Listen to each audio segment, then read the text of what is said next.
അസ്സലാമു അലൈക്കും വറഹ്മത്തുള്ളാഹി. ഇതാരും സ്കിപ്പ് ചെയ്യരുത്. ഇതെല്ലാവരും കേൾക്കണം, ഓരോരുത്തരും കേൾക്കണം. കഴിവിൻ്റെ പരമാവധി ഷെയർ ചെയ്യണം. ഇപ്പോൾ ഈ നിമിഷം എന്നെ ഒരാൾ വിളിച്ചു. അദ്ദേഹത്തിൻ്റെ സംസാരം കേട്ടിട്ട് സത്യം പറഞ്ഞ ഞാൻ തന്നെ അത്ഭുതപ്പെട്ടു പോയി. ഒരു കുട്ടി പഠിക്കുന്ന സ്ഥലത്ത് ഇൻസ്റ്റയിലൂടെ പരിചയപ്പെട്ട് ഒരുത്തനുമായിട്ട് പ്രേമമായി. ഇതെല്ലാ രക്ഷിതാക്കളും കേൾക്കാൻ വേണ്ടിയിട്ടാണ് പറയണത്. ഇപ്പോൾ വിളിച്ച് ഫോൺ വെച്ചിട്ട് ഉടനെ തന്നെ ഞാൻ എല്ലാവരും ഈ വിഷയം അറിയിക്കാൻ വേണ്ടിയിട്ടാണ്. അവരെ പേരും കാര്യങ്ങളും ഞങ്ങളോട് പറയാൻ പാടില്ലല്ലോ.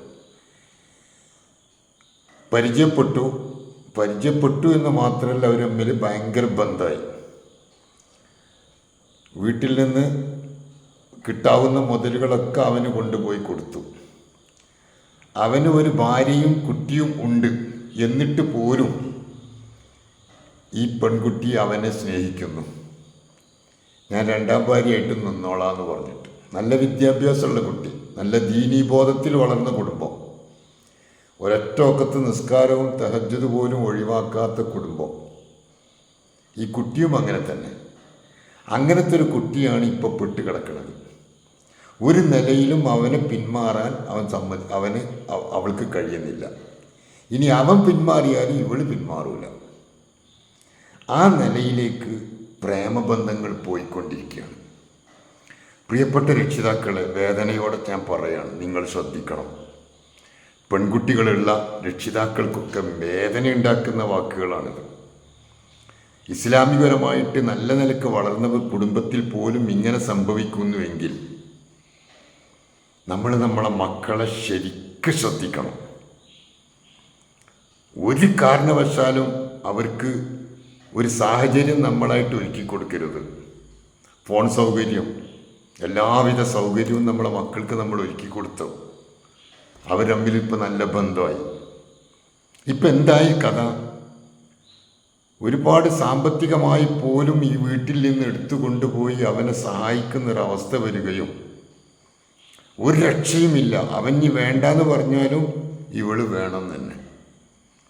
ഭാര്യയും കുട്ടി ഉണ്ടെന്ന് അറിഞ്ഞിട്ടും എത്രമാത്രം ഇതെന്താ സംഭവം, എത്രമാത്രം അട്രാക്ഷൻ ഇവരുമ്മിൽ വന്നു എന്നുള്ളതാണ് അത്ഭുതപ്പെടുന്നത്. ഒരു നല്ല കുട്ടി, വിവാഹം കഴിക്കാത്ത കുട്ടി പറയണ്, വിവാഹം കഴിഞ്ഞവനാണെങ്കിലും കുഴപ്പമില്ല, ഞാൻ അവൻ്റെ ഒപ്പം താമസിക്കുള്ളൂ. ഇപ്പോൾ അവൻ്റെ അടുക്കലങ്ങ് എന്ത് ചെയ്തിട്ടും കാര്യമില്ല. ആ നിലയിലാണ്. അത്രമാത്രം മനസ്സിലുണ്ട് പൂണ്ട് പിടിച്ചു പോയി ഈ ബന്ധം. പിന്നെ രക്ഷിതാക്കൾ കരഞ്ഞിട്ട് കാര്യമില്ല, സങ്കടപ്പെട്ടിട്ട് കാര്യമില്ല. ഇതിൻ്റെ പിന്നിൽ നല്ലൊരു ശതമാനം രക്ഷിതാക്കളുടെ ശ്രദ്ധക്കുറവാണ്. നമുക്കൊരു കുട്ടി ഉണ്ടായാൽ ആ കുട്ടിയെ സംരക്ഷിക്കേണ്ടതും ആ കുട്ടിക്ക് വേണ്ടത്ര സ്നേഹം കൊടുത്ത് വളർത്തിക്കൊണ്ട് വരേണ്ട ഒരു ഉത്തരവാദിത്വം നിങ്ങൾക്കില്ലെങ്കിൽ എന്തായിരിക്കും അവസ്ഥ? ആ രക്ഷിതാക്കളുടെ മനസ്സിൽ, ആ ഉമ്മയുടെയും ഉപ്പയുടെയും മനസ്സിലുള്ള വേദന എത്രമാത്രം ഉണ്ടെന്ന് ചിന്തിച്ചു നോക്കി. ഒരു കുട്ടി ഈ നിലയിൽ പോവുകയാണെങ്കിൽ സത്യത്തിൽ ആ കുട്ടിയുടെ ഭാവി നഷ്ടപ്പെടുകയാണ്. കാരണം ഈ വ്യക്തിയെക്കുറിച്ച് അറിഞ്ഞിടത്തോളം ഡ്രഗ്സിൻ്റെ ആളാണ്. അവന് പണമാണ് വേണ്ടത്. വളരെ പാവപ്പെട്ട കുടുംബമാണ് ഈ ചെറുക്കൻ. ഒരു രക്ഷയില്ല ജീവിക്കാൻ.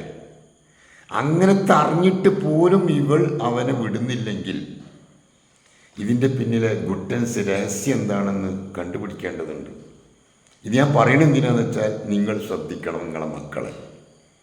നാളെ കരയരുത്.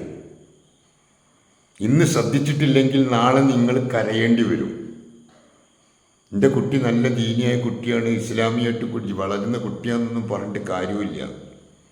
എപ്പോഴാണ് ഈ കുട്ടികളുടെ മനസ്സിൽ ഇങ്ങനത്തെ ഒരു വേണ്ടാത്ത ചിന്താഗതി കടന്നുകൂടുക എന്ന് പറയാൻ പറ്റില്ല. നിങ്ങൾ ഒരുക്കി കൊടുത്തിരിക്കുകയാണ് ഫോൺ സൗകര്യം എല്ലാം. എൻ്റെ കുട്ടി അതിലൊന്നും പെടൂല, എൻ്റെ കുട്ടി നല്ല കുട്ടിയാണ് എന്ന് പറയുന്ന രക്ഷിതാക്കളായിരിക്കും നമ്മളൊക്കെ.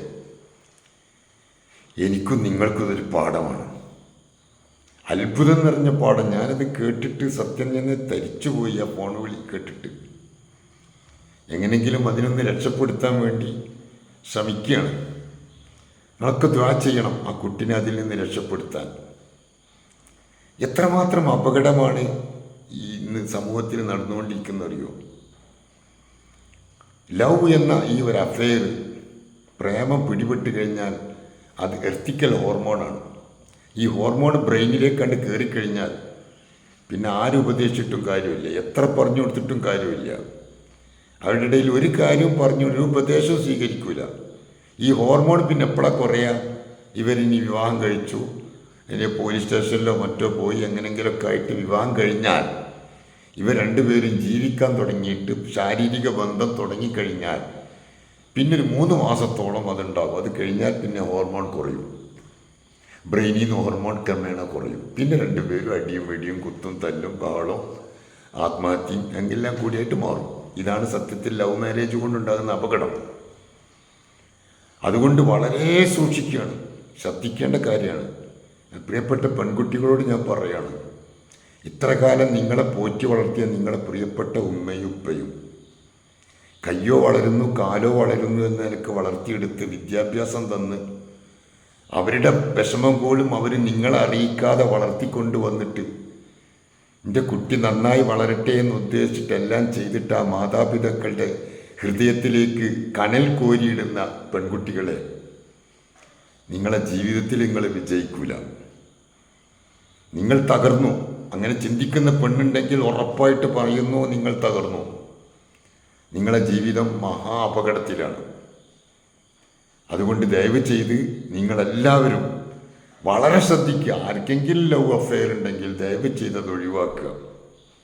കാരണം 1-ാം സ്റ്റേജും 2-ാം സ്റ്റേജും 3-ാം സ്റ്റേജ് എത്തിക്കഴിഞ്ഞാൽ പിന്നീട് നിങ്ങളെ പിടിച്ചാൽ കിട്ടില്ല.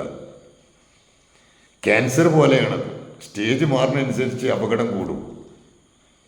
അതുപോലെയാണ് ഈ പ്രേമം. അത് 1-ാം സ്റ്റേജ് കഴിഞ്ഞ് 2-ാം സ്റ്റേജ് കഴിഞ്ഞ് 3-ാം സ്റ്റേജ് കഴിഞ്ഞാൽ പിന്നെ കഴിഞ്ഞു, പിന്നെ ഒരു രക്ഷയില്ല. പിന്നെ അത് കെട്ടിച്ചു കൊടുക്കല്ല, അതൊരു വഴിയുമില്ല. അവിടെ പിന്നെ രക്ഷിതാക്കൾ കരഞ്ഞിട്ടും പിരിഞ്ഞിട്ടൊന്നും കാര്യമില്ല. അല്ലെങ്കിൽ ആ കുട്ടി ആത്മഹത്യ ചെയ്യുകയാണെങ്കിൽ അത്രയും രക്ഷപ്പെട്ടു. ഒരു ആ രക്ഷിതാവ് എന്നോട് പറയാണ്, എൻ്റെ കുട്ടി തൂങ്ങി മരിച്ചെങ്കിൽ അത്രയും നന്നായിരുന്നു എന്ന് പറയണമെങ്കിൽ അവിടെ എത്തും. എത്രമാത്രം ഗൗരവമാണത്. ഞാൻ പറയണത് ഓരോ രക്ഷിതാക്കളും ഗൗരവത്തോടെ മനസ്സിലാക്കാൻ വേണ്ടിയാണ്. അള്ളാഹു നമ്മുടെ മക്കളെയൊക്കെ, പടച്ച റബ്ബ് നമ്മുടെ മക്കളെയൊക്കെ സ്വാലിഹായ നല്ല നിലയിൽ വളരുന്ന ഇസ്സത്തുള്ള കുടുംബമാക്കി തരട്ടെ. മാതാപിതാക്കളെ വേദനിപ്പിക്കുന്ന മക്കളാവാതിരിക്കട്ടെ എന്ന് പ്രാർത്ഥിക്കുകയാണ്. അസ്സലാമു അലൈക്കും.